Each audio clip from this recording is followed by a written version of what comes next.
अस्सलाम वालेकुम, hope so you all are fine and doing very well. तो आज हमारा जो है थायराइड सर्जरी का जो टॉपिक है वो है कैंसर्स एंड थायराइडेक्टमी को हम देखेंगे। और थायराइड को जो है फिर आज फिनिश करेंगे। उसके बाद जो है पैराथायराइड को देखेंगे एंड एड्रिनल ग्लैंड की जो कुछ कंडीशंस हैं उनको देखेंगे।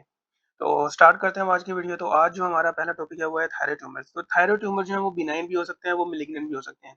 बिनाइन ट्यूमर में सिर्फ और सिर्फ आपने एक ट्यूमर याद रखना है and that is your follicular adenoma. ठीक है,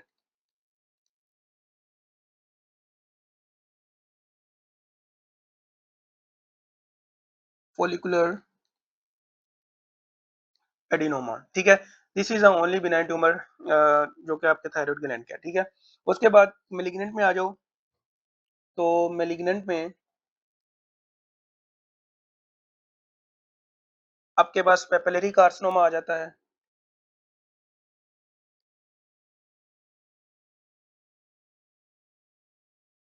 और आपका जो ये पेपिलरी कार्सिनोमा है ये due to the BRAF mutations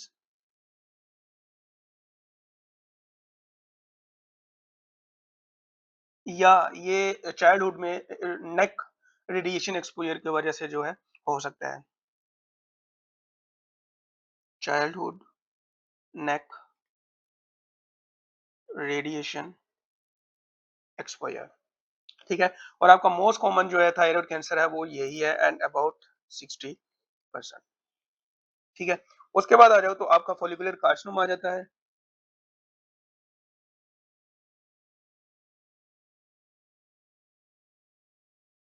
और आपका ये जो फॉलिकुलर कार्सिनोमा है ये या तो एंडेमिक गोइटर की वजह से हो सकता है या टीएसएच स्टिमुलेशन की वजह से हो सकता है। ठीक है, और ये P10 एंड बाक्स म्यूटेशन के साथ जो एसोसिएट हो सकता है।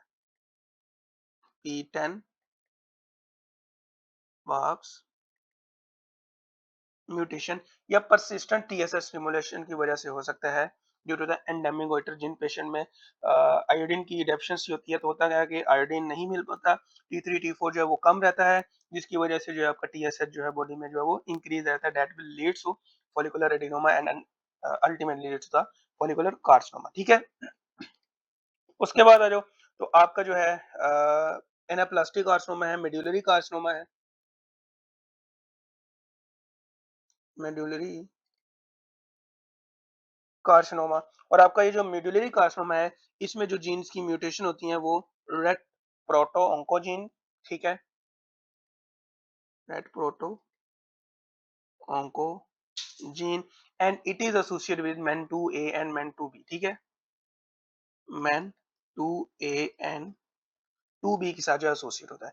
जो मोस्ट सीवियर है वो 2B है। ठीक है, उसके बाद आ जाओ तो एनाप्लास्टिक कैंसर है। ठीक है, and it is a worst prognosis over all thyroid tumours and tumour and carcinomas. ठीक है, एनाप्लास्टिक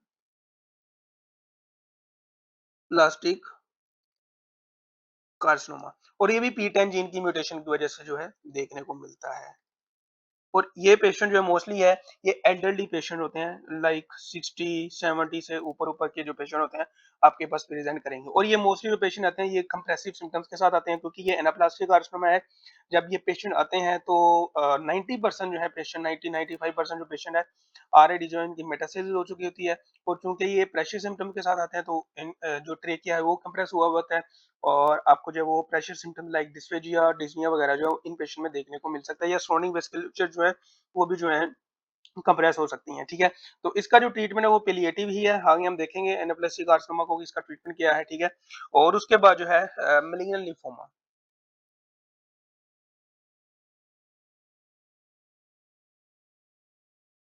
आपको मैंने बताया था कि मैलिग्नल लिम्फोमा इज एसोसिएटेड विद इस कंडीशन के अंदर हाशिमोटोस थायराइडाइटिस। और आपकी हाशिमोटो थायराइडाइटिस जो थी वो एक ऑटो इम्यून डिजीज थी।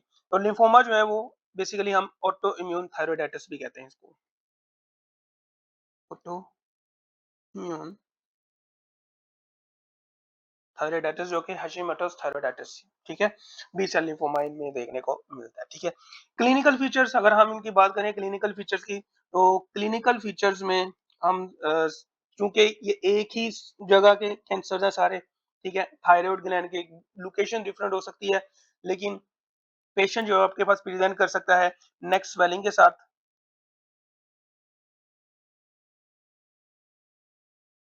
जो ये जो नेक स्वेलिंग होगी वो फर्म होगी हार्ड होगी एंड फिक्स्ड होगी। अनलाइकली हमने इस सिस्ट में देखा था थायरोग्लोसल डक्ट सिस्ट में कि वो मूव करता है, ठीक है? वो पाल्पेबल होता है, ठीक है? उसके बाद ये जो पेशेंट है हॉर्सनेस हो सकती है इनको बिकॉज़ ऑफ आपका ट्यूमर जितना लार्ज होता जाएगा सराउंडिंग टिश्यू को जो है वो कंप्रेस करता जाएगा। तो हॉर्सनेस हो सकती है due to the recurrent laryngeal nerve injury, ठीक है?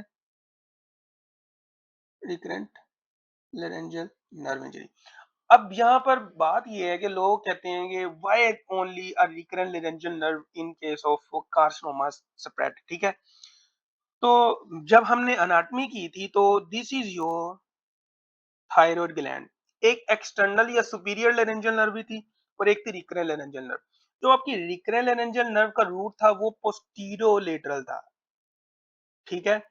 आपको मैंने बताया था ट्यूबिकल ऑफ जक्कर कैंडल होता है, उसके पोस्टीरियरली जो है और सुपीरियर से ओरिजिनेट सुपीरियर से आ रही होती है और उसके पोस्टीरियरली जो है वो जा रही होती है, ठीक है? तो पोस्टीरियो लेटरल इसकी कुछ जो है पोजीशन होती है।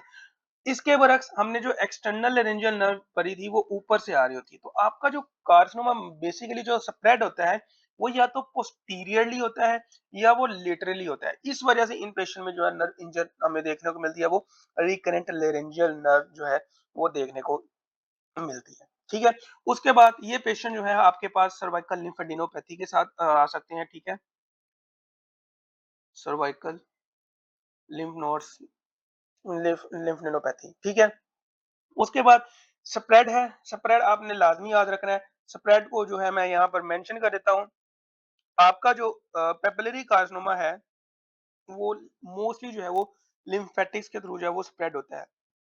Let me mark with green colour ताकि आपको समझ आ जाए कि ये papillary carcinoma is spread via lymphatics. Blood से भी स्प्रेड होता है लेकिन मोस्ट कॉमनली जो ये स्प्रेड होता है वो पेपिलरी सॉरी ये लिम्फेटिक्स से जो है वो स्प्रेड होता है, इसलिए आपने इसका लिम्फेटिक ही याद रखना है। उसके बाद अगर हम बात करें तो आपका जो फॉलिकुलर कार्सिनोमा है दैट इज स्प्रेड विया ब्लड, ठीक है? इसलिए इसको जो है मैं रेड से मार्क कर रहा हूँ, ठीक है? और आपका जो मेडुलरी कार्सिनोमा है दैट इज स्प्रेड विया बोथ लिम्फेटिक्स एंड विया ब्लड सर्कुलेशन। तो ये बातें जो आपने याद रखनी है। कहाँ-कहाँ स्प्रेड हो सकता है? बोन्स में स्प्रेड हो सकता है, लंग्स में स्प्रेड हो सकता है, लीवर में स्प्रेड हो सकता है, ठीक है? ये सारी की सारी लोकेशन है। कौन कहाँ-कहाँ? Bones, liver and lungs. ये सारे पॉइंट है। डायग्नोज आपने क्या करना है? डायग्नोज पहले भी बता चुका है। अगर एक पेशेंट आपके पास जो है वो एक सोलिटरी मास के साथ आ जाए या नेक स्वेलिंग के साथ आ जाए, तो आपके पास जो इन्वेस्टिगेशन ऑफ चॉइस होती है, इनिशियल इन्वेस्टिगेशन ऑफ चॉइस नहीं वो पूछेगा कैंसर के केसेस में, वो इन्वेस्टिगेशन ऑफ चॉइस पूछेगा।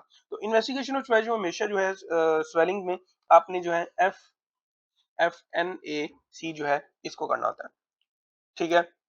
एफएनएसी से आपको जो है वो पता लग जाता है कि आया कि ये कैंसर है या कुछ है, ठीक है? लेकिन FNAC is not able to distinguish between the follicular adenoma and the follicular carcinoma. ये आपको सर्जरी के वक्त ही पता चलता है। पिछली वीडियो में भी हमने डिटेल के साथ देखा था कि क्यों ऐसा होता है, ठीक है?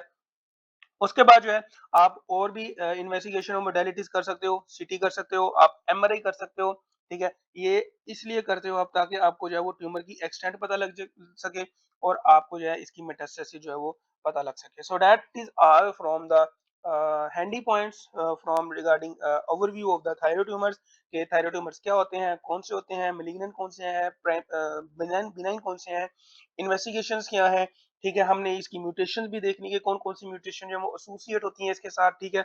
उसके बाद में हमने इनका स्प्रेड भी देख लिया, इनकी सिम्पटम भी देख ली। अब आ जाओ हमारे जो है बारी-बारी हम देखते हैं कि एक्चुअल में हमें क्या एक्चुअल में जो पेपिलरी कार्सिनोमा इनको हम जो है बारी-बारी जो है वो देखते हैं, होते क्या हैं। तो first of all papillary carcinoma इससे पहले मैं आपको बता दूं कि स्टेजिंग ऑफ द ट्यूमर वैसे ही है, टीएनएम स्टेजिंग है।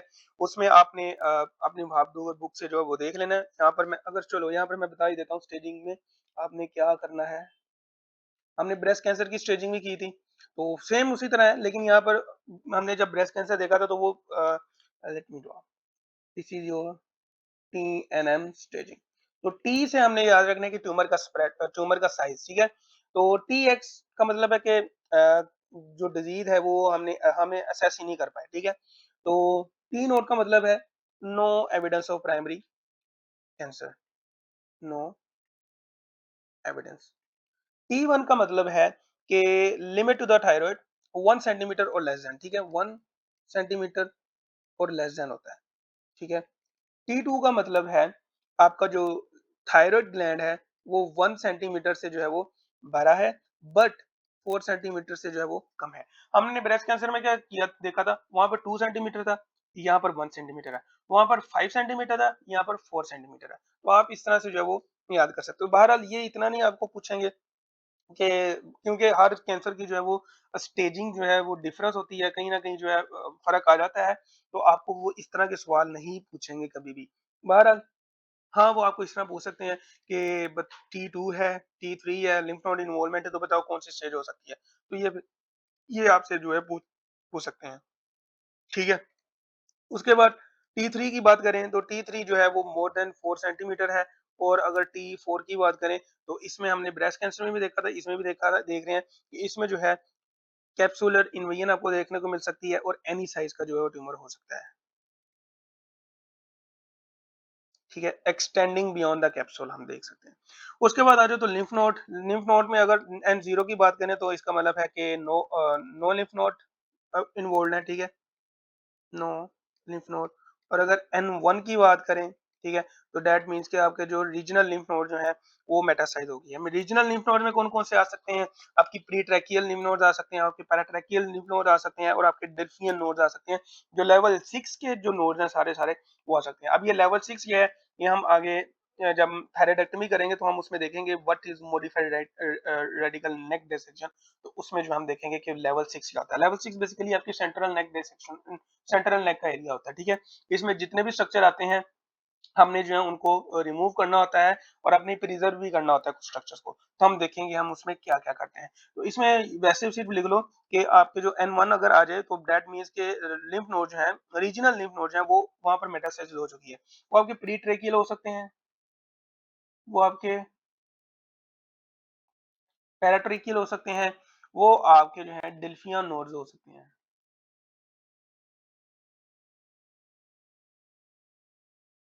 ठीक है? और ये सारे के सारे जो है V6 की जो है लेवल 6 की जो है वो लिम्फ नोड्स हैं, ठीक है? उसके बाद मेटास्टेसिस सब ट्यूमर्स में एक ही है, 0 है तो मतलब कि मेटास्टेसिस नहीं है, अगर M1 है तो मतलब है कि मेटास्टेसिस जो है वो प्रेज़ेंट है। बाकी आप जो है वो स्टेजिंग लाज़मी साथ में जो है वो देख लेना।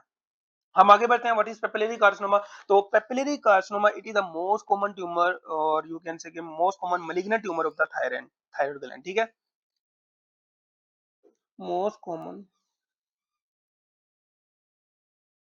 मालिग्नेंट ट्यूमर ऑफ थायराइड ग्लैंड, ठीक है? सेपरेट कैसे करते हैं? सेपरेट भैया लिम्फेटिक्स,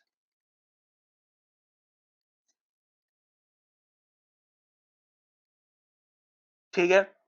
और जब हम इनकी हिस्टोलॉजी करते हैं, जब हम इफ एफएनएसी कर लेते हैं, तो हमें हिस्टोलॉजी जो है, हिस्टोपैथोलॉजी में हमें क्या नज़र आता है? हमें सेल्स नज़र आते हैं जो कि दरमियान से पेल होते हैं। सिंपली क्या होता है दिस इज़ योर सेल और दरमियान में आपका जो है वो न्यूक्लियस पर होता है। लेकिन इनमें क्या होता है? इनमें जो है वो सेंट्रली जो है ये पेल होते हैं और क्रोमैटिन मटेरियल कंडेंस होके जो है वो पेरिफेरी पे चला जाता है। इनको हम स्पेशल नाम देते हैं ऑर्फन एनियाइड न्यूक्लियाई, ठीक है? ऑर्फन एनी न्यूक्लियाई क्या होता है? इसमें जो है क्रोमैटिक मटेरियल कंडेंस होके जो है वो पेरिफेरी पे चला जाता है, दरमियान से ये जो है खाली होते हैं। आगे हम देखेंगे कि एक्चुअल में आपको ये दिखते कैसे हैं, ठीक है? उसके बाद इन पेशेंट में जो है आपको स्मोमा बॉडीज़ नज़र आती हैं। तो ये दोनों पॉइंट्स मैं हाइलाइट कर रहा हूँ, ये इम्पोर्टेंट है। आपको बज़वर्ड दिए जा सकते हैं क्लिनिकल केस में इन दोनों से रिलेटेड, ठीक है? तो स्मोमोपोटीज़ क्या है? स्मोमोपोटीज़ आर नथिंग बट जब आपके सेल में नेक्रोसिस होती है, तो वहाँ पर डिस्ट्रोफिक कैल्सिफिकेशन हो जाती है, ठीक है? तो ये स्मोमोपोटीज़ कहलाती हैं। स्मोमोपोटीज़ हमें और किन-किन जगहों पर देखने को मिल सकती है? सोमैटोस्टेटिनोमा में देखने को मिल सकती हैं, सोमैटोस्टेटिनोमा नोमा में देखने को मिल सकती हैं। उसके बाद मीनिंजियोमा में देखने को मिल सकती हैं, ठीक है? उसके बाद हमें जो है serous adenoma of the ovarian cancer, cyst adenoma जिसको हम कहते हैं, मेसोथेलियोमा में आपको देखने को मिल सकती हैं, ठीक है? और पेपिलरी कार्सिनोमा में आपको देखने को मिल सकती हैं। तो ये सारी की सारी जो आपने लाज़मी याद रखना है कि स्मॉल बॉडीज़ हमें जो है वो कहाँ-कहाँ देखने को मिल सकती हैं। स्मेटोस्टेटिनोमा, मेनिंजियोमा, सिस्टेडिनोमा एंड मेसोथेलियोमा, ठीक है? ये आपने जो है याद रखना है। ठीक हो गया? उसके बाद आ जाओ इट हैज़ गुड प्रोग्नोसिस। अगर टाइम के साथ जो है हम इसको डायग्नोज कर लें तो इट हैज गुड प्रोग्नोसिस। तो this is are from the papillary carcinoma. अब थायरॉइडेक्टोमी में जो है हम देखेंगे कि इसका ट्रीटमेंट क्या है। बेसिकली हम पेपिलरी कार्सिनोमा को और फॉलिकुलर कार्सिनोमा को जो है वो कहते हैं डिफरेंशिएटेड थायराइड कार्सिनोमास,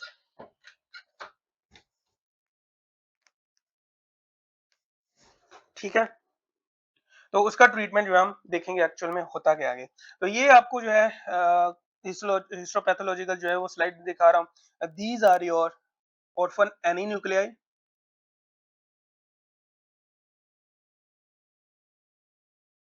ठीक है? आप यहाँ देख रहे हो कि इधर यहाँ से जो है वो आपका जो क्रोमेटिन मटेरियल वो कंडेंस होकर पेरिफेरी पे चला गया। दरमियान से आपको सारी की सारी ये जगह जो वो पेल नजर आ रही है। दीज आर योर ऑर्फन एनीन्यूक्लियर, ठीक है? एम्प्टी पेल सेल्स, ठीक है? और ये आपको नजर आ रहा है स्मोमा बॉडीज, और ये क्लासिकल साइन आपको दे रहा है ऑनियन का, ठीक है?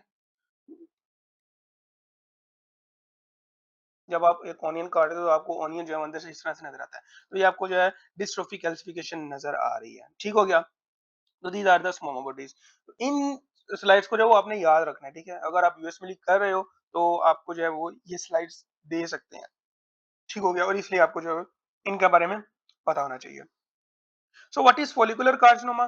तो फॉलिकुलर कार्सिनोमा जो है आपका second most common malignant tumour of the thyroid gland है, ठीक है? एंड इट मेटासाइज विया ब्लड, ठीक है? ब्लड से मेटासाइज करता है, हमने ऑलरेडी पढ़ लिया, ठीक है? और it invades capsule and the vessel, ठीक है? इसलिए जो है हम एफएनएसी से जो है वो हमें ये नहीं पता चलता कि आया कि फॉलिकुलर एडिनोमा है एंड फॉलिकुलर कार्सिनोमा है। इससे पहले जो लेक्चर था उसमें मैंने बताया था कि एक्चुअल में ये जो फॉलिकुलर एडिनोमा है ये कैसा आपको दिखता है, ठीक है? कैप्सुलर इन्वियन क्या होती है, और विद इन द कैप्सूल जो है वो कैसा आपको देखने को मिलता है। अगर विद इन द कैप्सूल हो तो वो आपका फॉलिकुलर एडिनोमा होता है, लेकिन अगर इन्वाइन हो जाए कैप्सुलर की तो वो आपका फॉलिकुलर कार्सिनोमा आपको जो है वो देखने को मिलता है, ठीक है?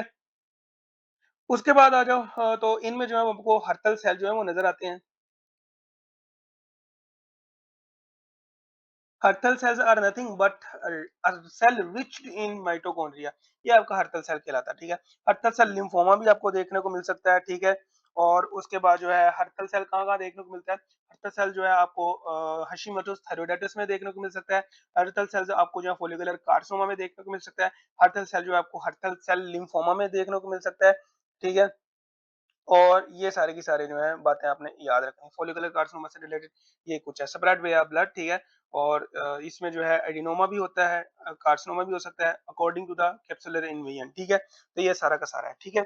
उसके बाद आ जाओ तो यहाँ पर आप देख सकते हो कि follicular carcinoma and follicular adenoma में जो है वो डिफरेंस क्या है।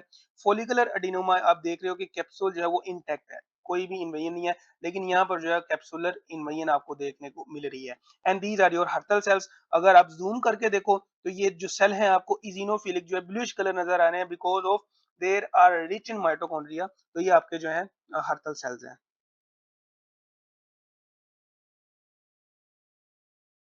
और ये आपका जो है फॉलिकुलर एडिनोमा है एंड फॉलिकुलर कार्सिनोमा है। देखो, जब आप एफएनएसी कर लेते हो तो आपको वो तो इमेजिंग थोड़ी है, वो या तो वो अंदर से थोड़ी एक सर्वे करके ये होती है कि भाई इन्वीजन हुई हुई है, ये है वो है।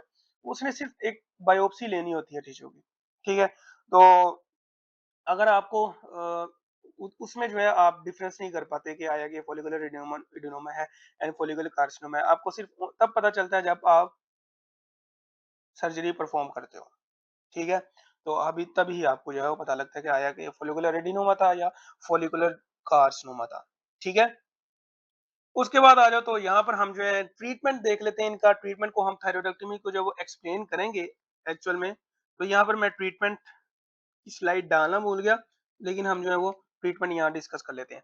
अच्छा, हमने जो ट्रीटमेंट करना होता है पेपिलरी एंड फॉलिकुलर कार्सिनोमा का, वो डिपेंड करता है पेशेंट की एज पर भी डिपेंड करता है, ठीक है? हमने यहाँ पर जो है थायरॉइडेक्टोमी करनी होती है, सब टोटल थायरॉइडेक्टोमी कर सकते हैं।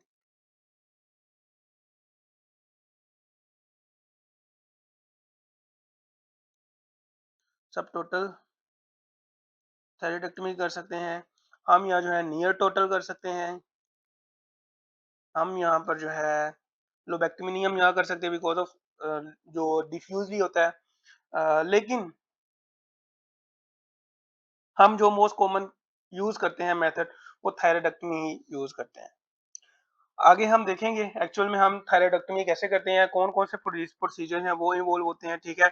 और उसके बाद जो है हम कैसे पेशेंट को प्रिपेयर करते हैं, वो हम जो है नेक्स्ट देखते हैं।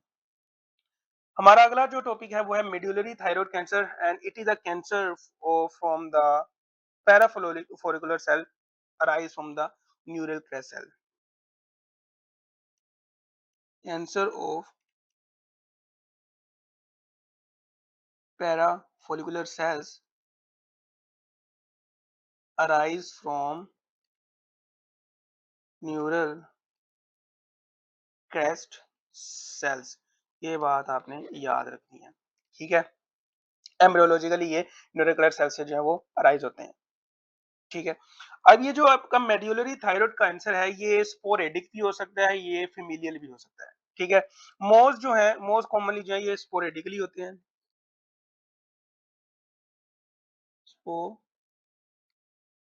स्पोरेडिकली आर मोस्ट कॉमन, लेकिन ये फेमिलियल भी हो सकते हैं।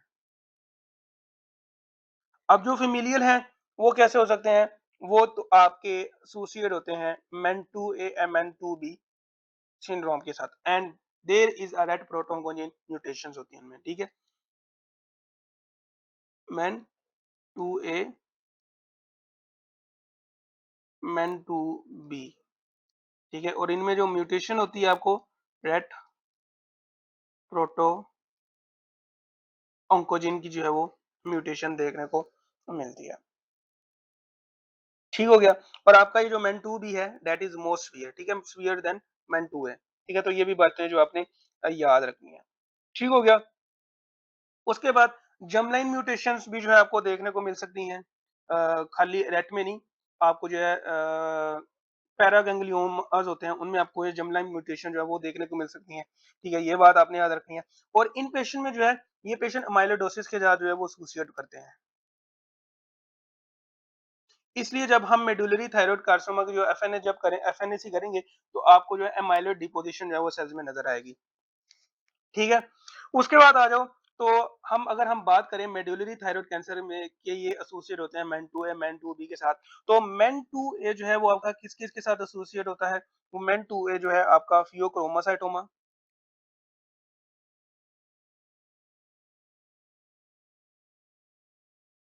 ठीक है, ये आपका हाइपर पैराथायराइडिज्म, और ये आपका जो है मेडुलरी थायरॉइड कैंसर के साथ एसोसिएट होता है, ठीक है, मैन टू है। अभी जो मैन टू भी है इसमें आपका फियोक्रोमोसाइटोमा नहीं होता, फियोक्रोमोसाइटोमा की जगह जो है वो आपके म्यूकोजल न्यूरोमास होते हैं, ठीक है। इनमें जो है मार्फिनेट हैबिटस आपको देखने को मिल सकती है, और बाकी जो है आपको हाइपर पैराथायराइडिज्म इनमें देखने को मिल सकता है, और आपको जो है वो एमटीसी जो है वो देखने को मिल सकता है, ठीक है। अब बात यहाँ पर ये है कि अगर पेशेंट आपके पास आए और उसमें जो है मेन टू ए जो है वो उसकी तशखीस हो जाए, तो इसका ट्रीटमेंट जो है वो अकॉर्डिंगली होगा। आपने एमटीसी को ट्रीट नहीं करना, पहले आपने सबसे पहले जो है जो ट्रीट करना है वो आपने फियोक्रोमोसाइटोमा ट्रीट करना है। वो क्यों करना है? बिकॉज ऑफ फियोक्रोमोसाइटोमा में होता क्या है कि हाइपरटेंसिव क्राइसिस आपको देखने को मिलते हैं। आगे हम देखेंगे फियोक्रोमोसाइटोमा जब हम एड्रीनल ग्लैंड करेंगे तो उसमें हम देखेंगे एक्चुअल में होता क्या है। तो जब अगर एमटीसी आप पहले सर्जरी कर लोगे एमटीसी की और फियोक्रोमोसाइटोमा को ट्रीट नहीं करोगे तो होगा क्या कि hypertensive crisis during the surgery आपको देखने को मिल सकते हैं and that will worsen the condition of the patient. तो इसलिए हम सबसे पहले जो अगर मेन 2A के पेशेंट आए तो सबसे पहले हम फियोक्रोमोसाइटोमा करते हैं।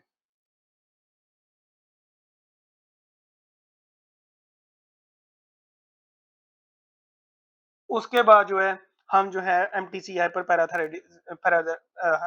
एमटीसी और हाइपर पैराथायरॉयडिज्म को जो है वो ट्रीट करता है, लेकिन क्रोमोसाइटोमा जो है हम सबसे पहले जो है वो ट्रीट करते हैं।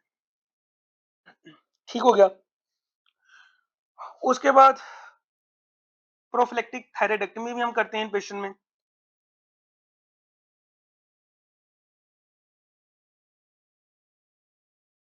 जैसे हमने ब्रेस्ट कैंसर में देखी थी कि अगर BRCA 1 म्यूटेशन हो जाए तो हम पेशेंट जो है वो थायराइड प्रोफिलेक्टिक थायराइडेक्टमी जो है वो करवा सकते हैं।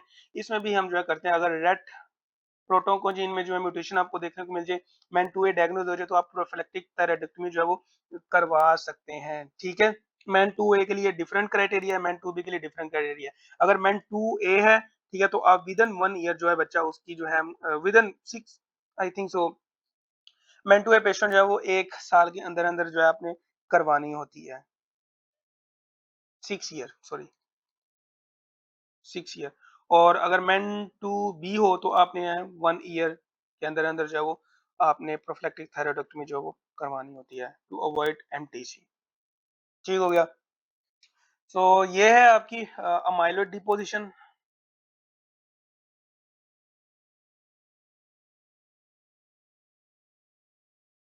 आपको जो है वो हिस्टोपैथोलॉजिकल क्लासिफिकेशन पर जो है वो नजर आ जाएगी। तो ये बात आपने याद रखनी है, एमटीसी जो है associated with the amyloid deposition. ठीक हो गया। उसके बाद आ जाओ तो एनाप्लास्टिक कार्सिनोमा क्या है। तो एनाप्लास्टिक कार्सिनोमा जो है बेसिकली पहले ही बताया कि it is due to the mutation of PTEN gene. Aggressive होता है, वर्स्ट प्रोग्नोसिस होती है इसकी। ठीक हो गया। And it is spread to lungs commonly. ठीक है, spread to lung most commonly. ठीक है। इसका ट्रीटमेंट जो है वो बड़ा ऑब्वियस है बिकॉज ऑफ जब आपके पास पेशेंट आते हैं तो वो last stage of the cancer के साथ प्रेजेंट करते हैं, तो इसमें जो है वो कंप्रेसिव सिम्टम जो है वो आपको देखने को मिलती हैं। ठीक है, तो उन कंप्रेसिव सिम्टम को जो वो पेलिएटिव ट्रीटमेंट हम कंसीडर करते हैं।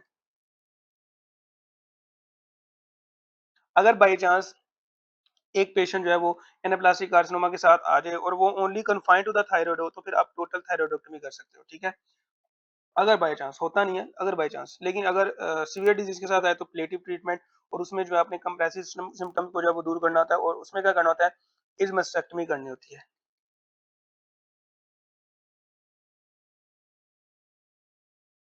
और विद इन 6 मंथ जो है ये पेशेंट जो है वो इनकी जो है वो डेथ हो सकती है, हो जाती है। ठीक है, तो ये सारा का सारा जो है हमारा एनाप्लास्टिक कार्सिनोमा से जो है रिलेटेड है। ठीक है, उसके बाद आ जाओ तो हमारा है साथ में, यहाँ पर मैं आपको लिम्फोमा ऑफ द थायराइड भी करवा दूं।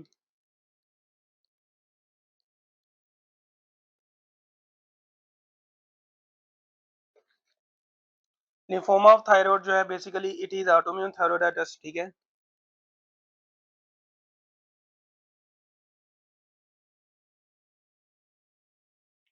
ठीक है, और इनमें जो है आपको बी सिम्टम्स देखने को मिल सकती हैं। ठीक है, और इसका ट्रीटमेंट क्या है, इसका ट्रीटमेंट ये है कि आपने कीमोथेरेपी भी कर सकते हो। ठीक है, उसके बाद जो है आप जो है रेडियोथेरेपी भी जो है वो कर सकते हो। कीमोथेरेपी में जो ड्रग्स आती हैं वो चोप के नाम से आपने याद रखनी है।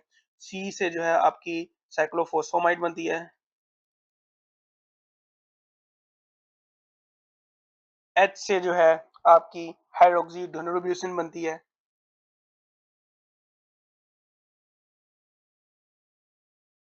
जिसमें आप मोस्ट कॉमनली जो यूज करते हैं डॉक्सिडोब्यूसिन का नाम से ड्रग आती है। डॉक्सिरो बिसिन, ठीक है। ओ से जो है आपका ओंकोवोरिन, जिसमें आपकी मोस्ट कॉमनली जो ड्रग आती है विंक्रिस्टीन आती है, ठीक है। और पी से जो है, चूंकि ये ऑटोइम्यून डिजीज है, तो आप जो है प्रेडनिसोलोन दे सकते हो। और थायराइडाइटिस इन्फ्लेमेशन है, तो प्रेडनिसोलोन अच्छा काम करेगी। उसके बाद कुछ रिजीम आते हैं, आरशॉप के रिजीम के साथ भी आते हैं। आर जो है इसका मतलब है टुक्सीमैब। तो ये सारी की सारी जो है कीमोथेरेपिक रिजीम है use in the lymphoma of the thyroid, ठीक है। उसके बाद आ जाओ तो हमने जो है वो ट्रीटमेंट क्या करना होता है। ट्रीटमेंट जो है अगर तो डीटीसी है, अगर तो डीटीसी है, डीटीसी में मैंने पहले भी बताया कि इन दो डीटीसी में जो है आपका papillary carcinoma and the follicular carcinoma दोनों आ जाते हैं। तो डीटीसी के ट्रीटमेंट में आप टोटल थायरॉइडेक्टमी करोगे और रेडियो एब्लेशन करोगे,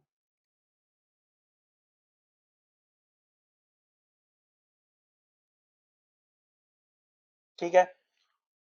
उसके बाद जारी बात है, जब आप थायरॉइडेक्टमी कर लोगे इन पेशेंट में, तो लाइफ लॉन्ग थायरोक्सिन भी इन पेशेंट को देनी पड़ेगी, ठीक है। और अगर रीअकरेंस हो जाए, तो आपने रेडियो एक्टिव आयोडीन से जो है वो उसको जो है वो ट्रीट करना है, ठीक है। मेड्यूलरी कार्सिनोमा को कैसे ट्रीट करना है। मेड्यूलरी कार्सिनोमा को जो है आपने टोटल थायराइडेक्टमी करनी है आपने, प्लस आपने जो है वो नेक नोड डायसेक्शन करनी है। वो सेंट्रल भी हो सकती है, वो लेटरल भी हो सकती है, आगे हम डिस्कस करेंगे। नेक नोड डायसेक्शन, ठीक है। एनाप्लास्टिक में मैंने पहले बता दिया, एनाप्लास्टिक में उसमें जो हम पेलिएटिव ट्रीटमेंट करते हैं। पेशेंट को जो है हमने जो है वो पेलिएटिवली जो है वो ट्रीट करना है। उसके जो सिम्टम्स है सिर्फ उनको जो है हमने ठीक करना होता है, क्योंकि एक कैंसर सीवियर होता है, तो इससे जो है पेशेंट की विद इन 6 मंथ जो है वो डेथ हो जाती है। लिम्फोमा ऑफ द थायराइड का ट्रीटमेंट भी मैंने बता दिया कि उसमें जो हमने चॉप थेरेपी करनी होती है, जिसमें सी से साइक्लोफॉस्फेमाइड, एच से जो है आप डिक्सोरिबिन दे सकते हो, ओ से ऑन्कोवरिन जिसको विनक्रिशन कहते हैं, पी से जो प्रेनिजोलोन ये आपने देनी होती है इन पेशेंट में, ठीक है। अब यहाँ पर क्वेश्चन ये है कि प्रिपरेशन ऑफ द पेशेंट क्या एक्चुअल में चीज है। तो जितने भी आपके पेशेंट आते हैं थायराइड मेलिग्नेंसी के साथ, आपने उनको जो है रेंडर थ्यू थायराइड करना होता है प्रायर टू सर्जरी। अगर आप ये चीजें नहीं करोगे, तो पेशेंट आफ्टर सर्जरी या प्री ऑपरेटिवली पर ऑपरेटिवली जो है वो उसमें थायरोस्टोम हो जाएगा। तो जो थायरोस्टोम हो जाए होगा, तो that will lead to worsen the condition, ठीक है। तो प्रिपरेशन ऑफ द पेशेंट में आपने जो बातें याद रखनी है, पहली तो वो ये याद रखनी है, start anti thyroid medication.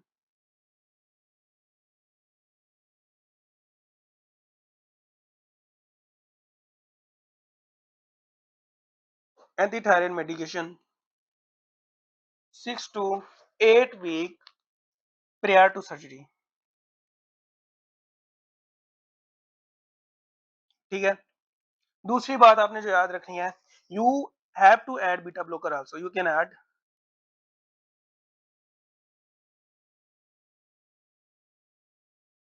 Beta blockers. कौन कौन से हो सकते हैं, प्रोपेरानोलोल हो सकता है, नेडोलोल हो सकता है, ठीक है।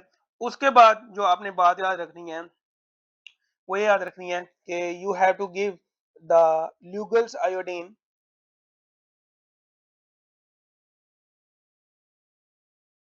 7 to 10 days prior to surgery to decrease the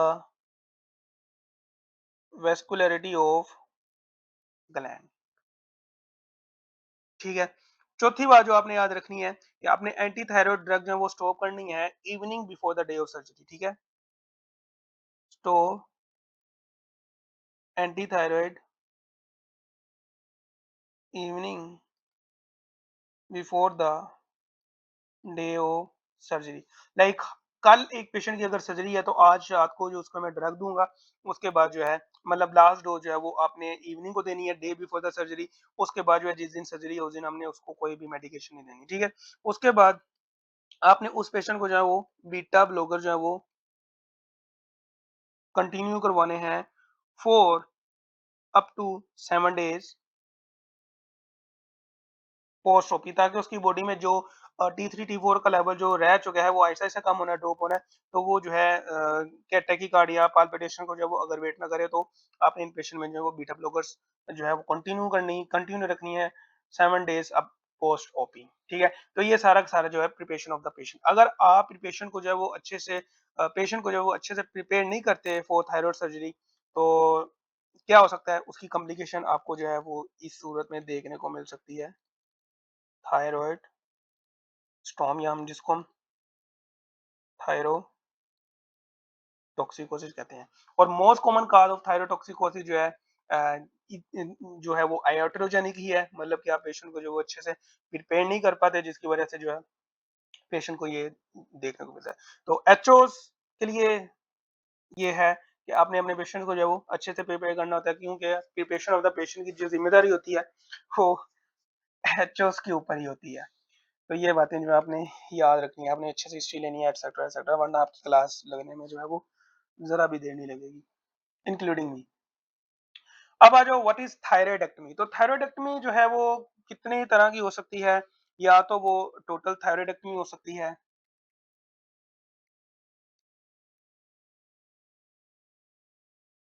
total thyroidectomy में हम क्या करते हैं, टोटल थायराइडेक्टमी में जो हम पूरा का पूरा ग्लैंड जो है वो रिमूव करते हैं, this is your total thyroidectomy, ठीक है। सब टोटल में क्या होता है,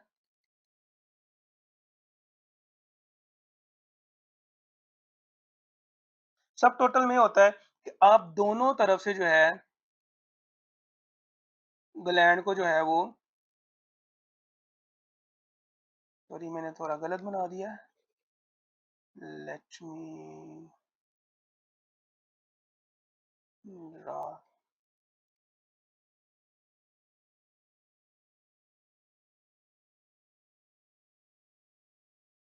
अब दोनों तरफ से जो है वो थोड़ा सा जो है वो ग्लैंड को प्रिजर्व करते हो, ठीक है, दैट इज योर सब टोटल थायराइडेक्टमी। नियर टोटल क्या है, नियर टोटल का ये है कि आप जो है ग्लैंड जो है एक साइड से आप लोबेक्टमी करते हो,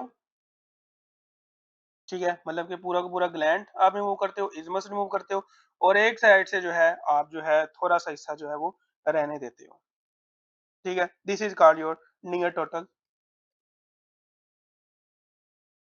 थायराइडेक्टमी, ठीक है। और लोबेक्टमी में क्या होता है, लोबेक्टमी में जो है आप लोब रिमूव करते हो, और आप जो है वो इस्मस जो है वो रिमूव करते हो, ठीक है। तो ये बातें जो आपने थायराइडेक्टमी में जो है वो याद रखनी है। अब आ जाओ कि थायराइडेक्टमी का जो प्रोसीजर है वो एक्चुअल में होता क्या है। सबसे पहले तो आपने जनरल एनेस्थीसिया देना पेशेंट को, पहला step. And your patient should be in Rose position, ठीक है, should be in Rose position. Rose position क्या होती है, रोज पोजीशन में जो है पेशेंट की जो नेक है पीछे की तरफ जो है वो हमने की होती है, सर उसका पीछे की तरफ किया होता है, ताकि उसकी जो नेक है वो एक्सटेंड हो जाए। तो इसमें जो है हमें एक कॉम्प्लिकेशन देखने को मिलती है रोज पोजीशन में, increase risk of air embolism. तो ये आपने कॉम्प्लिकेशन इसकी याद रखनी है। जनरल एनेस्थीसिया दे दिया, उसके बाद जो है आपने क्या स्टेप करने हैं, यहाँ पर जो है मैंने एक अच्छी सी डायग्राम दी हुई है, तो हम इसको जो है वो एक्सप्लोर करते हैं कि एक्चुअल में हमने क्या क्या करना होता है, ठीक है।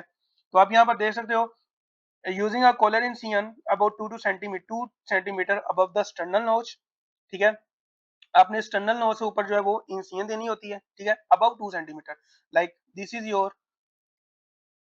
योर स्टर्नल नोच, ठीक है। अब वो कह रहा है कि 2 सेंटीमीटर से ऊपर जो है आपने ये इंसिजन देनी है, तो यहाँ कहीं ये जो है इंसिजन बनेगी, ठीक है। The incision is made through subcutaneous fat down to the level of the strap muscles and sternohyoid and sternothyroid muscles, ठीक है। तो उसने कहा है कि आपने जो इंसिजन है वो स्टर्नोहायोइड मसल, ठीक है, स्ट्रैप मसल तक जो है वो at the level of strap muscle तक जो है वो देनी होती है, ठीक है। उसके बाद आपने क्या करना होता है, यहाँ पर नहीं लिखा हुआ, मैं यहाँ पे बता देता हूँ आपको, तो आपने सबक्यूटेनियस टिश्यू एंड प्लेटिज्मा को जो है वो रेज करना है शार्पली, ठीक है, subplatysmal flaps raised superiorly to the level of thyroid cartilage and inferiorly to the suprasternal notch। आप यहाँ पर देख सकते हो कि यहाँ पर आपको दिया गया हुआ है, ठीक है? कि जस्ट अज़्यूम कि ये प्लेटिज़्मा है, ये आपने जो है वो थायरॉइड कार्टिलेज तक जो है रेज़ करना है, ठीक है?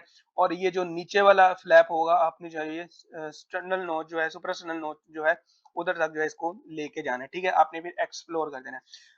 बी में आपको क्या नज़र आ रहा है? The cervical stem muscles are identified and separated from down cervical linea alba to expose the thyroid gland. आपको प्लेटिज्मा के बाद जो है आपने सर्वाइकल स्टेप को जो है वो देखना है, उसको जो है फिर आपने आइडेंटिफाई करना है और सेपरेट कर देना है टू सी योर ग्लैंड, ठीक है?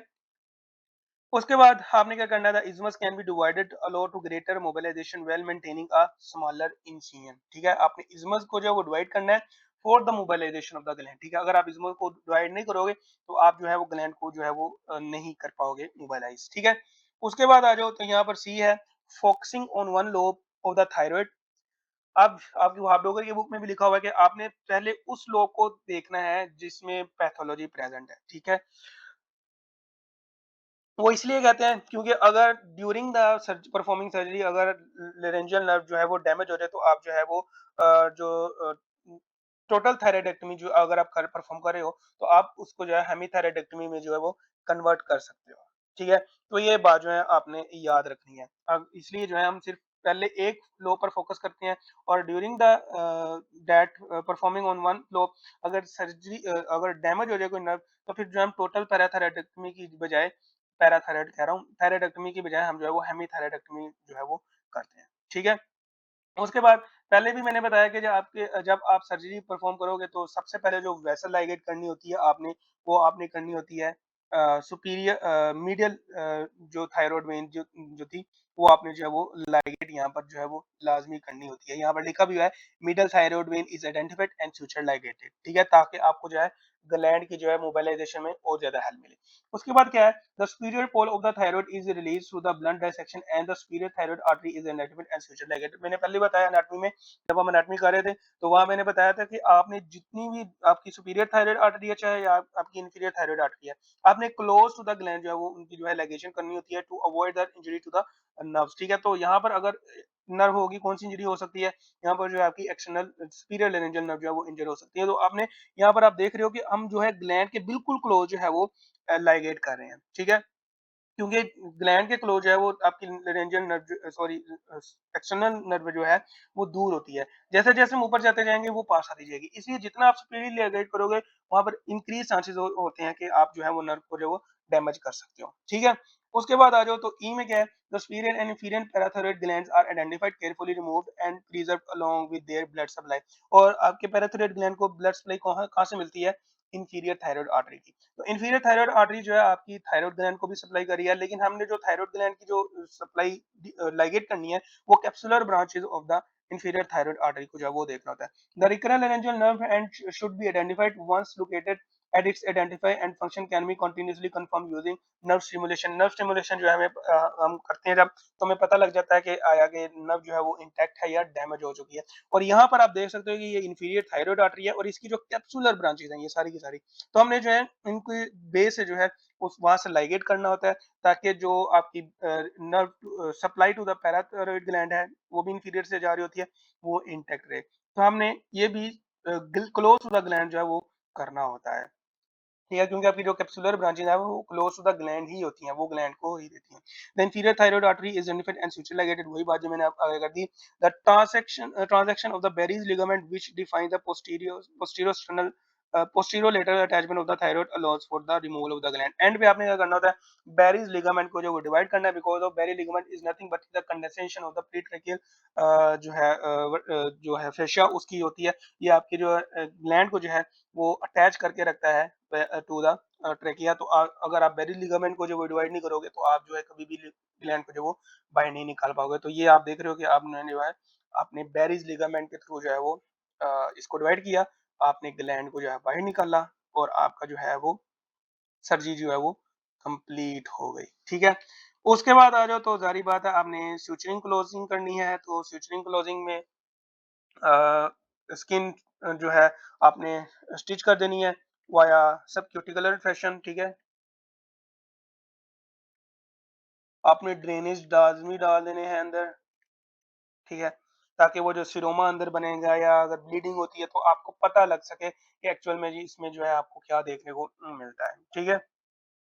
उसके बाद आ जाओ तो हमने देखा था कि what is central neck disc, ये आपके लिए अभी इम्पोर्टेंट नहीं है, लेकिन सिर्फ़ समझाने के लिए बता रहा हूँ। ये पीजी लेवल की इन्फॉर्मेशन है, ये इतनी इम्पोर्टेंट नहीं है आपके लिए, लेकिन आपको पता होना चाहिए कि हम क्या करते हैं एक्चुअल में। सेंट्रल नेक डिसेक्शन क्या होती है, जो कि मोस्ट कॉमनली जो हम परफ़ॉर्म करते हैं इस इन केस ऑफ थायरॉइडेक्टमी, ठीक है? तो सेंट्रल नेक नेक डिसेक्शन जो है वो लेवल 6 की डिसेक्शन होती है। यहाँ पर जो सुपीरियरली है, जो आपकी हायोइड बोन होती है, इंफीरियरली इंफीरियरली जो है आपकी सुप्रास्टर्नल नोच होती है, और अगर हम लेटरली की बात करें तो आपकी जो है वो कैरोटिड आर्टरी जो है ये आपको देखने को मिलती है, ठीक है? ये इसकी बाउंड्रीज होगी, और इस लेवल के अंदर जितने भी स्ट्रक्चर आते हैं आपने उनको प्रिजर्व भी करना होता है, उनको आपने जो है वो रिमूव भी करना होता है। इसमें जो आपका थायराइड ग्लैंड आता है, इसमें आपने जो है इसको रिमूव कर देना है, लेकिन आपने थायराइड, ये जो आपकी आर्टरी है, कैरोटिड आर्टरी है, ये आपकी जो है ट्रायंगल से बाहर आ रही है, लेवल 6 के एरिया से बाहर आ रही होती है, तो इसमें आपको जो है वो इसको आपने जो है बचाना होता है, ठीक है? तो इसमें जो आप यहाँ देख रहे हो पैराट्रेकियल नोड्स, प्रीट्रेकियल नोड्स और ये लेरेंजियल नोड हैं, इनको जो है आपने रिमूव करना होता है, जो कि हम आगे पढ़ रहे हैं कि जो मेटास्टेसिस होती है मोस्टली जो है वो इन्हीं नोड्स के थ्रू होती है। डेल्फियन नोड्स होते हैं, पैराट्रेकियल नोड्स होते हैं या प्रीट्रेकियल नोड्स होते हैं, तो इनको हमें रिमूव करना पड़ता है। तो that is your level 6 and that is the most common type of central neck dissection जो हम यूज़ करते हैं इन केस ऑफ थायरॉइडेक्टमी, ठीक है? Most common. उसके बाद आ जाओ तो लेटरल नेक डिसेक्शन है, इसको हम मॉडिफाइड रेडिकल नेक डिसेक्शन भी कहते हैं, ठीक है? अब ये मॉडिफाइड रेडिकल नेक डिसेक्शन टाइप 3 है, इसकी टाइप 1 भी है, टाइप 2 भी है, ठीक है? उसमें हम डिफरेंट स्ट्रक्चर को प्रिजर्व करते हैं, डिफरेंट स्ट्रक्चर को जो है वो लाइगेट करते हैं। तो इसमें जो है आप देख रहे हो कि आपने जो एरिया जो है वो ये सारा का सारा यहाँ पर आपको नज़र आ रहा होगा कि ये लेवल 2 टू लेवल 5 होता है। यहाँ पर लेवल 2 है, ठीक है? लेवल 3 है, ठीक है? लेवल 4 है एंड लेवल 5 भी है। इत ये एरिया का जितना भी हिस्सा आता है, आपने उसको जो है वो मॉडिफाइड रेडिकल नेक डिसेक्शन इसलिए भी इसको हम कहते हैं कि इसमें हमने जो है आपके स्टेर्नोक्लेडोमास्टोइड मसल को भी जो है वो प्रिजर्व करना होता है। लेट मी ड्रॉ, ठीक है?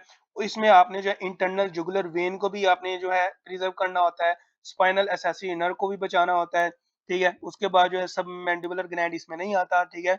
उसके बाद जो है आपने जो है यहाँ पर ये जो स्ट्रक्चर है आपने इनको जो है लाज़मी जो है वो प्रिजर्व करना होता है, ठीक है? तो इसलिए हम इसको कहते हैं मॉडिफाइड रेडिकल नेक डिसेक्शन टाइप 3, ठीक है? तो ये सारा का सारा है। बहरहाल इसको आपने इतना ज़रूरत नहीं है इतना भी समझाने की पढ़ने की, आपको इससे रिलेटेड कुछ भी नहीं आना, कुछ क्वेश्चन नहीं आना। हाँ, पीजी लेवल पर जो है आपसे इससे लाज़मी पूछेंगे। बहरहाल सिर्फ समझाना मकसूद था, आपने इसको नहीं देखा, अपनी बुक में भी नहीं जो है बुक में भी जो है वो नहीं दिया हुआ, ठीक है? उसके बाद आ जाओ तो मिनिमल इन्वेसिव थायरॉइडेक्टमी, इसमें क्या होता है, आप जो है मोस्ट कॉमनली इसमें क्या करते हैं, आप नेक को ओपन नहीं करते, ठीक है? क्योंकि कॉस्मेटिक कंसर्न्स भी होते हैं पेशेंट्स के, लेकिन ये जो मिनिमल इन्वेसिव थायरॉइडेक्टमी ये जो है, ये हम उन पेशेंट्स में परफॉर्म कर सकते हैं जिनमें जो है थायरॉइड ट्यूमर जो है वो बड़ा स्मॉल होता है, ठीक है? तो हम उनमें जो है उन पेशेंट में जो है वो परफॉर्म कर सकते हैं, ठीक है? और मोस्ट कॉमनली जो रूट होता है इसका, वो एक्सिलरी रूट होता है या एक्सिलरी अप्रोच होती है। Most common is axillary approach होती है, ठीक है? सुप्राक्लेविकुलर भी हो सकती है, चेस्ट भी हो सकती है, इंटीरियर चेस्ट भी हो सकती है, ब्रेस्ट अप्रोच भी हो सकती है, लेकिन मोस्ट कॉमन जो है वो आपकी एक्सिलरी अप्रोच जो है हम इसमें जो है वो करते हैं। ठीक हो गया? उसके बाद आ जाओ तो complication of thyroidectomy very very important, इनमें से जो आपको एमसीक्यूज लाजमी आते हैं, और सर्जरी सर्जरी से रिलेटेड जो है वो कॉम्प्लिकेशन से मोस्ट ऑफ द क्वेश्चन जो है वो इस टॉपिक में से जो आ सकते हैं आपको। तो सबसे पहले तो आपको पता होना चाहिए कि हेमरेज, ठीक है? और within the 24 hours of the surgery, primary haemorrhage. तो यहाँ पर हेमरेज को जो है मैं एक्सप्लेन करने लगा।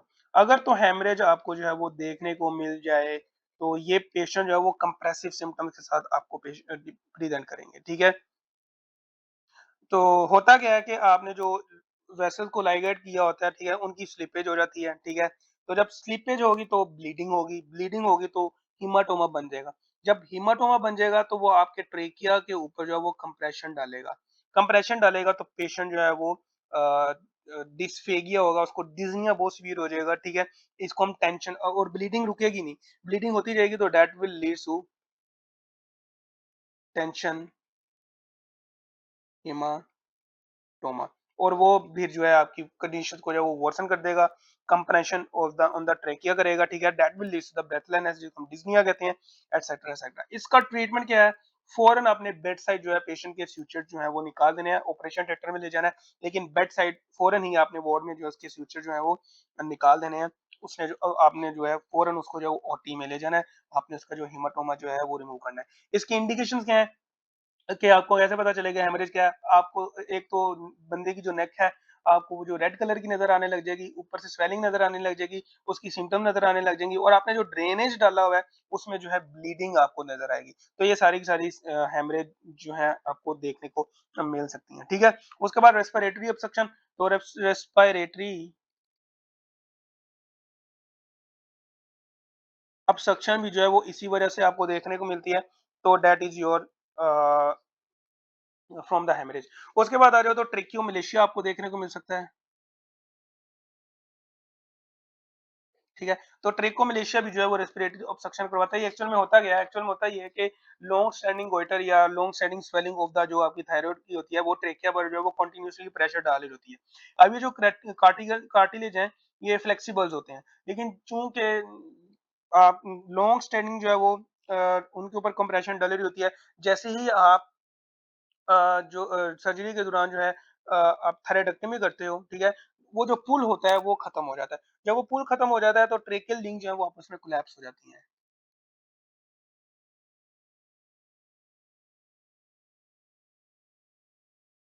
तो जब ये कोलैप्स हो जाएँगी तो एयरवे ऑब्स्ट्रक्शन आपको जो है वो देखने को मिलेगी, ठीक है?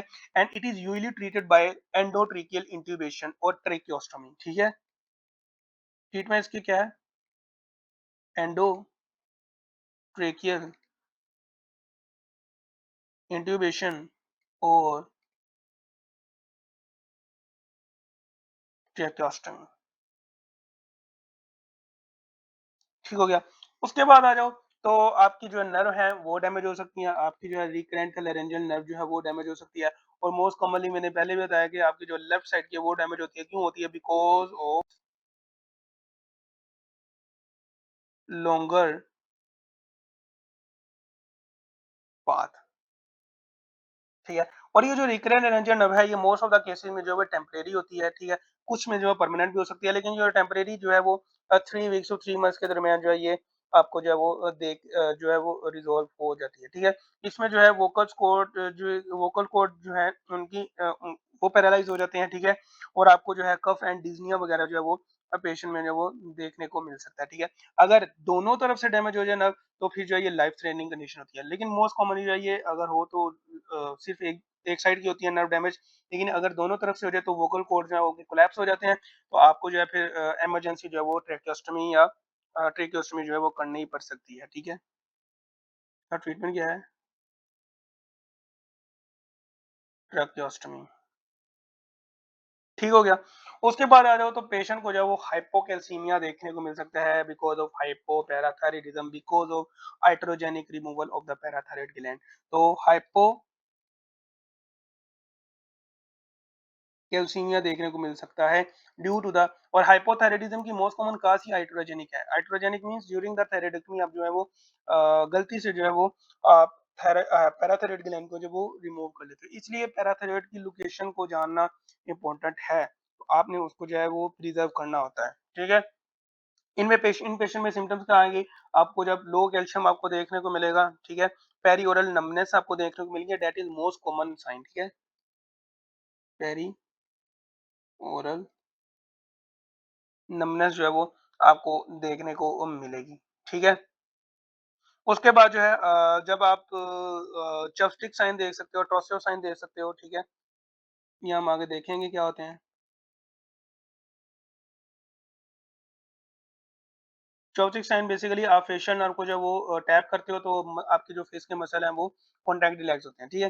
टॉर्सल साइन ये है कि आप बीपी कप यूज करते हो। जब आप बीपी कप यूज करते हो तो कैल्शियम आपकी बॉडी में आगे नहीं होता, तो जब वो इन्फ्लेट होता है तो आपकी ब्लड सप्लाई जो है वो खत्म हो जाती है, आगे नहीं जा पाती बाजू में, तो वहाँ पर कैल्शियम ही नहीं जाता। तो जब कैल्शियम आगे ही नहीं जाता तो वहाँ पर आपको सबसे पहले तो एडिमा देखने को मिलेगा, स्पाज्म, कार्पल एडिमा देखने को मिलेगा। और जब आप छोड़ोगे तो फौरन जैसे ही जब छोड़ोगे तो कैल्शियम जो है उसको मिल जाएगा, तो वो ठीक हो सकता है। तो ये that is your Trousseau sign, ठीक है। उसके बाद जो है वो थायरोटॉक्सिकोसिस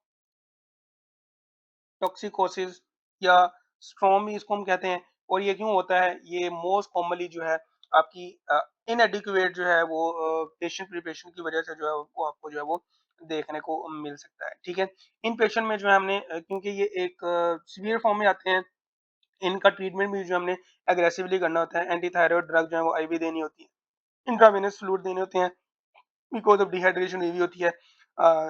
T3 T4 का लेवल जो है बहुत ज्यादा होता है, तो इनमें आर्टिफिशियल फिब्रिलेशन का रिस्क हो सकता है, तो डाइजोक्सिन हम इनको दे सकते हैं। कूलिंग पैक्स हमने देने होते हैं, because of T3 T4 increase हो रहा है, हाइपरथायराइडिज्म करवा रहा है। तो ये सारी की सारी आपने जो बातें याद रखनी है।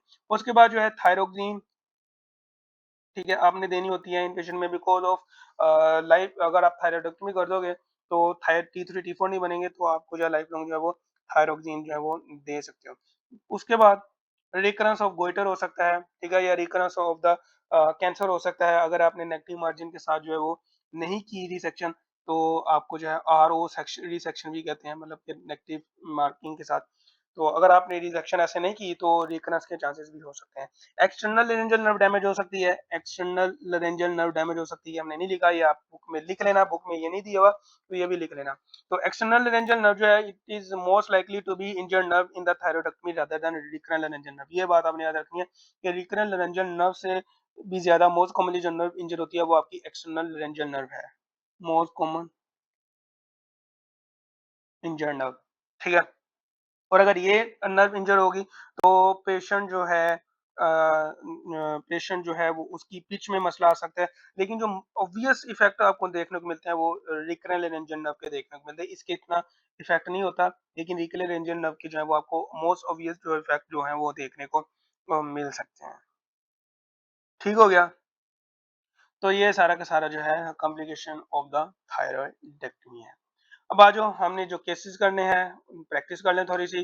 तो सबसे पहला केस है आपके पास, a 35 years old woman is evaluated for a painless 2 centimeter thyroid nodule, normal, क्या लिखा हुआ है, normal TSH and no radiation history, radiation history नहीं है। Fine needle aspiration reveal cell with ground glass nuclei orphan Annie nuclei with concentric calcified bodies, जिसको हम psammoma bodies कहते हैं, ठीक है। What is most likely diagnosis, तो psammoma bodies and orphan Annie nuclei जो है आपको नजर आते हैं किस कंडीशन में, आपको नजर आते हैं पेपिलरी कार्सिनोमा में। ठीक हो गया। उसके बाद आ जाओ, a 38 years old woman is evaluated for a painless 1.5 centimeter solitary nodule in the right lobe of her thyroid gland. She has no history of radiation exposure, वो कह रही है कि हिस्ट्री ऑफ रेडिएशन नहीं है। her serum TSH is normal. A fine needle aspiration is performed and definitive histological examination after thyroidectomy reveals branching papillae, ठीक है, पेपलाई उसको जो है वो देखने को मिले, lined by cells with optically clear nuclei, जो कि आपको ऑर्फन एनी न्यूक्लियाई देखने को मिलते हैं, grooves along with concentrically calcified lamellated bodies जो कि स्मोमा बॉडीज हैं।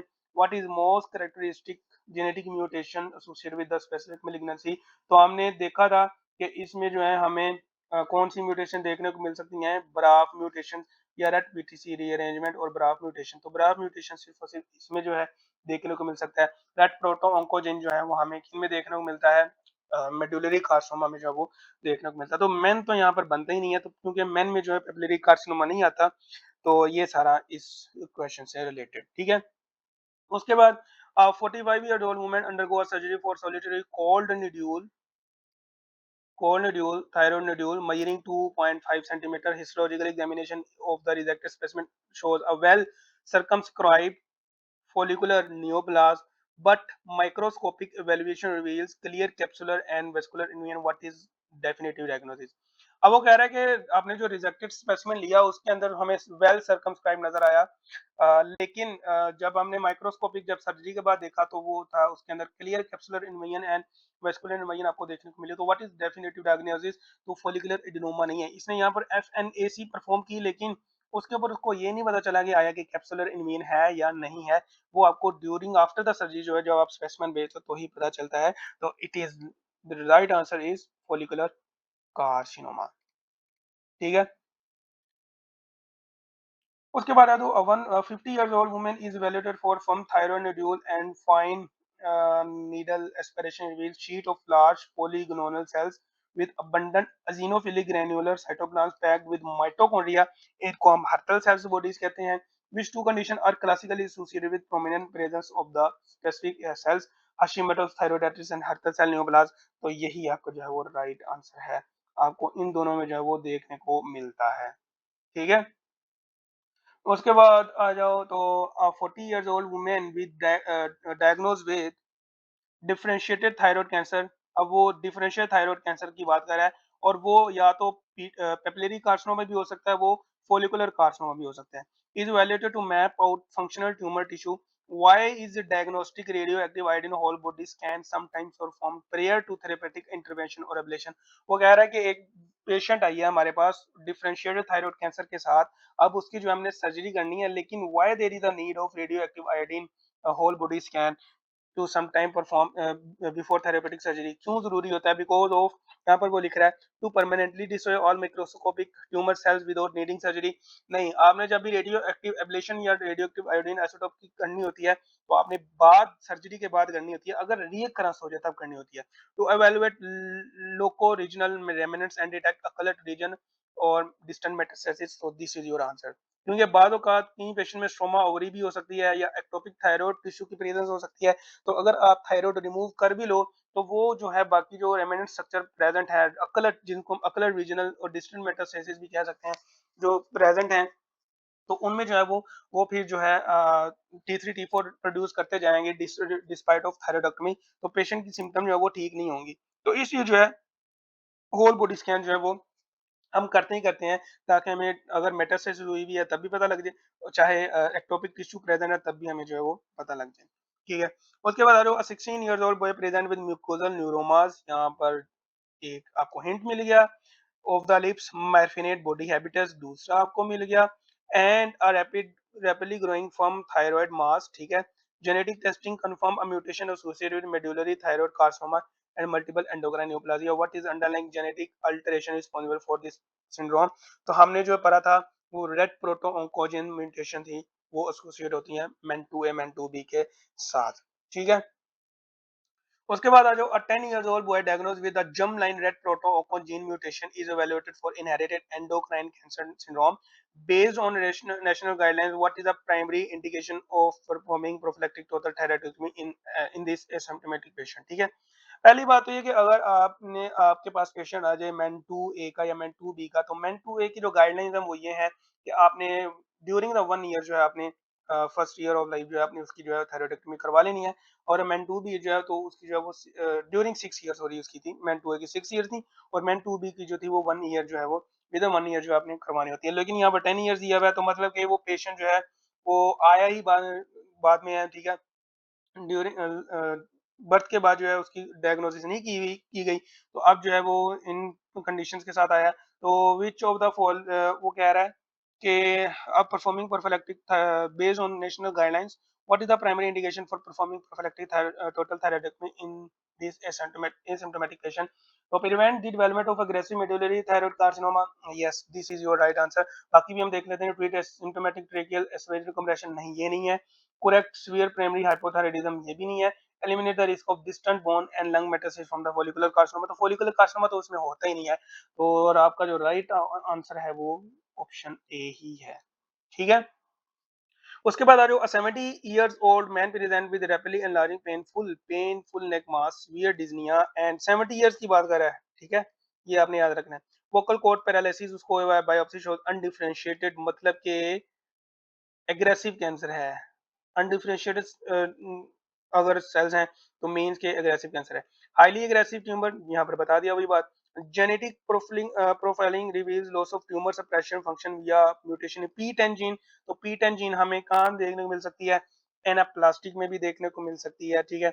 उसके बाद जो है gene leading to the hyper activation of the P13 K AKT pathway, AKT pathway. What is diagnosis? तो 70 इयर्स ओल्ड है, ठीक है। तो इनमें हमने देखा था कि जो मोस्ट कॉमनली आपको देखने को मिलता है एनाप्लास्टिक कार्सिनोमा है। दूसरी बात ये कि वो कंप्रेशन सिम्टम के साथ भी आया हुआ है। तो बाकी कैंसर में हमें जो है वो कंप्रेशन सिम्टम जो वो बहुत रेयरली जो है वो देखने को मिलती हैं। तो दिस इज योर। उसके बाद आ जाओ 35 years old man with family history of kidney stones and recurrent peptic ulcer disease is diagnosed with multiple endocrine neoplasia type 2A MEN 2A carrying a red codon 634 mutation.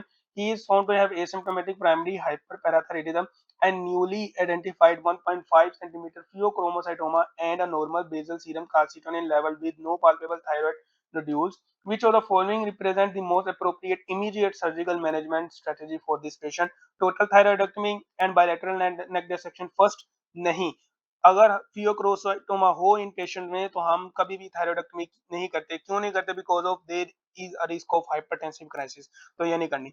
एड्रेनलेक्टमी with alpha blockade preparation first. So this is your answer, ठीक है। This is your answer. बाकी हम देख लें simultaneously पैराथायराइडेक्टमी ये भी नहीं करनी। पहले हमने जो है वो फियोक्रोमासाइटोमा की जो है वो सर्जरी करनी होती है। इमीडिएट प्रोफिलैक्टिक टोटल थायराइडेक्टमी नहीं। बाकी तो बनती नहीं है, सिर्फ ये एक ऑप्शन जो है आपका बन रहा है and that is your right answer, ठीक है।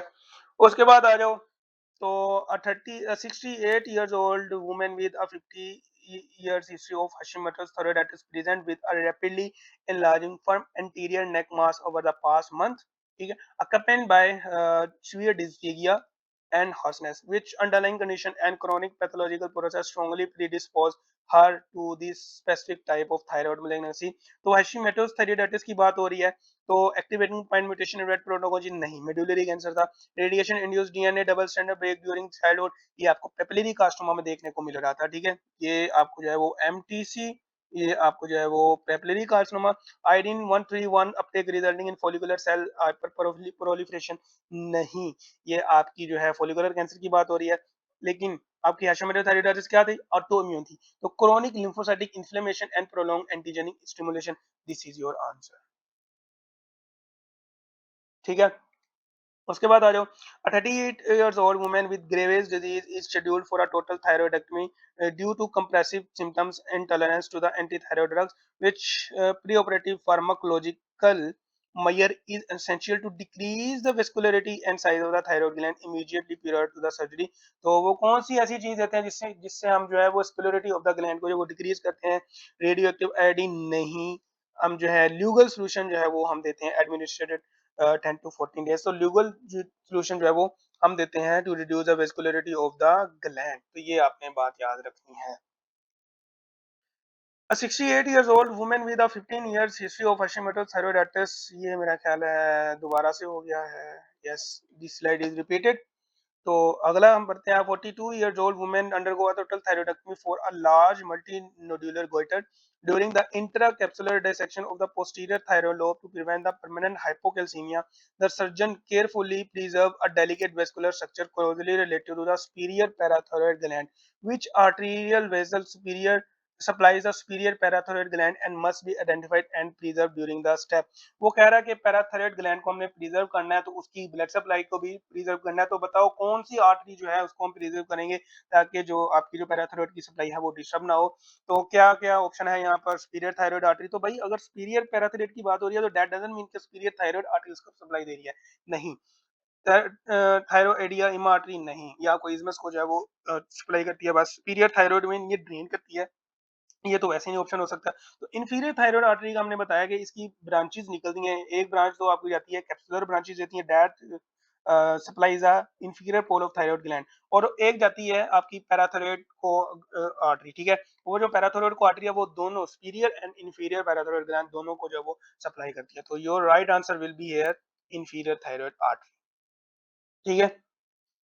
उसके बाद आ जाओ तो नीचे है a 50 years old woman is evaluated for cleaning 2 weeks after undergoing an uncomplicated total thyroidectomy. हफ्ते बाद आई है अनकॉम्प्लिकेटेड थायराइडेक्टमी के बाद। She reports persistent fatigue, muscle cramps, perioral numbness, अब यहाँ पर आपको देखने को मिल गया, and tingling sensation in her fingers. Physical examination reveals a positive Chvostek sign, ठीक है। Which specific post-surgical complication is responsible for these acute post-operative symptoms? Iatrogenic hypoparathyroidism resulting in acute hypocalcemia. So that is your answer. बाकी हमें जाने की जरूरत ही नहीं है, ठीक है। उसके बाद आ जाओ तो अगला है अ 45 years old woman is recovering in the post anesthesia care unit 2 hours after undergoing a total thyroidectomy for a large multinodal goiter. She suddenly developed acute respiratory distress, severe anxiety and stridor. Inspection of the neck reveals rapidly swelling tense anterior neck incision. देखो जब कभी भी आपकी नेक के अंदर नीचे जो है इंसियन के नीचे हिमाटोमा या ब्लड कलेक्शन होगी, तो वो जो फ्यूचर होंगे उनके ऊपर प्रेशर डलेगा तो टेंसिंग ऑफ द फ्यूचरिंग आपको देखने को मिल सकती है। And surgical brain are filled with bright red blood, ठीक है। What is the most critical and immediately life threatening surgical emergency occurring in this patient? Bilateral recurrent laryngeal nerve नहीं, acute postoperative cervical hematoma causing airway obstruction, तो ये आपका जो है answer है,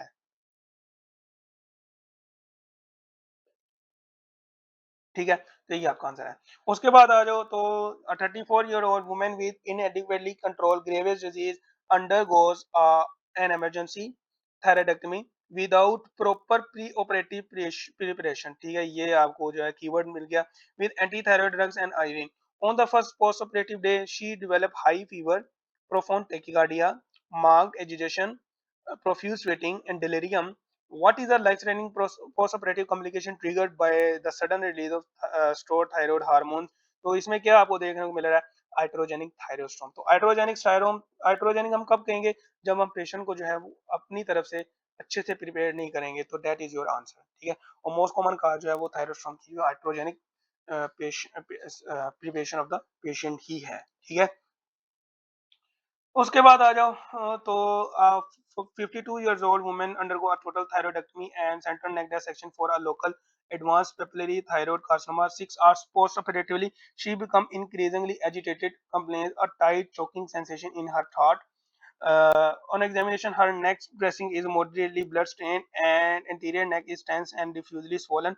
Her oxygen saturation dropped to 88 on room air. What is the most appropriate initial management step before transferring the patient to the operating room? तो ये haematoma का case है, तो मैंने पहले भी बताया कि आपने immediately bed side opening of the scene and removal of the wound staples और सूचर करना है। फिर जो है आपने फौरन, जब तक आप उस पेशेंट को लेके जाओगे ऑपरेशन थिएटर में मे भी उसकी डेथ हो जाए, तो आपने फौरन उसकी जो है वो सूचर रिमूव करना है ताकि कंप्रेशन जो है वो थोड़ी सी रिलीज हो, तो फौरन जो है अपने साथ में उस पेशेंट को ले जाना है। So these are the pictorial clinical scenarios, ठीक है। A 45-year-old woman undergo a total thyroidectomy for a large multinodular goiter. The surgery proceeds uneventfully. Approximately 18 hours post-operatively, the patient develops a sensation of perioral numbness, ठीक है, and tingling in her fingertips. Physical examination, she exhibit carpopedal spasm when a blood pressure cuff is inflated above systolic pressure for 3 minutes, and tapping the facial nerve anterior to the ear elicit the facial switching, जो कि chopstick sign था। ये आपने कार्पोपिडल spasm देख लिया via using the BP cuff, इसको हम Trousseau sign कहते हैं। और is most likely diagnosis causing this patient constellation of sign and symptoms. तो यहाँ पर क्या क्या है? यूनिलेटरल रिकरेंट एलर्जन अब नहीं हो सकता, accidental devascularisation of the parathyroid gland, yes this is your answer, ठीक है। आपने एक्सीडेंटल जो है वो डीवेस्कुलराइजेशन कर दी है ग्लैंड्स की, आर्टरी जो है वो डैमेज कर दी है, that supplies your inferior thyroid artery, ठीक है। तो ये बात जो है आपने याद रखनी है।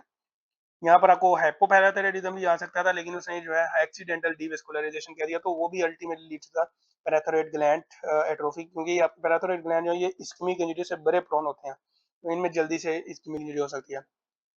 उसके बाद आ जाओ तो a 45 years old woman undergo a total thyroidectomy. During the dissection of the superior pole of the thyroid gland, the surgeon carefully irrigate a primary artery to control bleeding.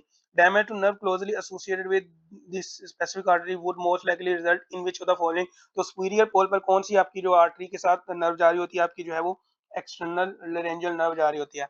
और अगर एक्सटर्नल लेरेंजियल नर्व डैमेज हो जाए तो आपको क्या देखने को मिल सकता है, loss of pitch and inability to hit high notes. Hoarseness जो है वो आपको वोकल कॉर्ड्स पैरालिसिस की वजह से देखने को मिलती है, and that is due to the regional laryngeal nerve. और यहाँ चूंकि बात हो रही है सुपीरियर आर्टरी को लाइगेट करने की, तो उसके साथ जो नर्व डैमेज हो सकती है वो आपकी एक्सटर्नल लेरेंजियल नर्व जो है वो डैमेज हो सकती है। That will lead to the loss of voice pitch and inability to hit high notes. ठीक है, उसके बाद आ जाओ, तो this is your last question, और ये पैथोलॉजी पॉइंट ऑफ व्यू से भी इंपॉर्टेंट है, और इस स्टेप सीके 2 का ही है। अ 45 years old woman present with a slowly enlarging painless thyroid nodules. Fine needle aspiration of the nodule reveals a diagnosis of the papillary thyroid carcinoma. Total thyroidectomy जो है वो परफॉर्म की हमने। Histological examination of the rejected specimen show a characteristic nuclear features and numerous calcified structures. ठीक है, which of the following term describe the specific microscopic finding indicated by black arrows in the adjacent image। और आपको calcified structure जो देखने को मिलते हैं वो देखने को मिलते हैं स्मोमा बॉडीज में।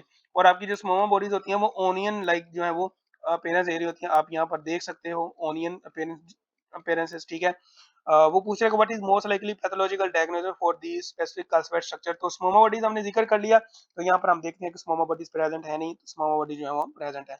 ऑर्फन एनी न्यूक्लियर क्या होते हैं, ऑर्फन एनी न्यूक्लियर जो है वो बेसिकली इनमें जो आपका न्यूक्लियर मटेरियल है वो कंडेंस होकर जो है वो पेरिफेरी की तरफ चला जाता है, इसको हम ऑर्फन एनी न्यूक्लियर कहते हैं, बिकॉज ऑफ दरमियान में से जो है ये पेल होते हैं। हर्टल सेल क्या होते हैं, हर्टल सेल जो है बेसिकली आपके रिच इन माइटोकॉन्ड्रिया होती हैं, जिसकी वजह से आपको ये पर्पलिश ब्लूइश कलर जो है वो देते हैं। उसके बाद अमाइलॉइड डिपॉजिट जो है वो आपको एमटीसी में जो है वो देखने को मिलते हैं। हर्टल सेल जो है आपको लिम्फोमा में देखने को मिल सकते हैं, आपको हैशिमोटोस में देखने को मिल सकते हैं, etcetera etcetera. So this is all from today's lecture, and इस लेक्चर के साथ जो है हमारी थायराइड की जो सर्जरी है वो कंप्लीट होती है। अब जो हमारा नेक्स्ट लेक्चर है, नेक्स्ट टॉपिक होगा वो पैराथायरॉइड के ऊपर होगा, और वो सिर्फ एक वीडियो बनेगी। और उसके बाद जो है वो एड्रिनल ग्लैंड के ऊपर होगा, और उस पे भी जो है वो एक वीडियो बनेगी, क्योंकि जो आपके एड्रिनल ग्लैंड की जो सर्जरी में टॉपिक्स दिए हुए हैं हाफ डोगरी बुक में, उसमें जो कुछ टॉपिक्स ऐसे हैं जो कि मेडिसिन के हैं, तो वो हम जो है मेडिसिन में इंशाल्लाह उसको कवर करेंगे। जो जो सर्जरी का टॉपिक होगा वो हम जो है वो सर्जरी में इसको जो है वो कंप्लीट करेंगे। तो मुझे दीजिए इजाजत, अपनी दुआ में हमेशा याद रखें। मिलते हैं नेक्स्ट वीडियो में। अल्लाह हाफिज।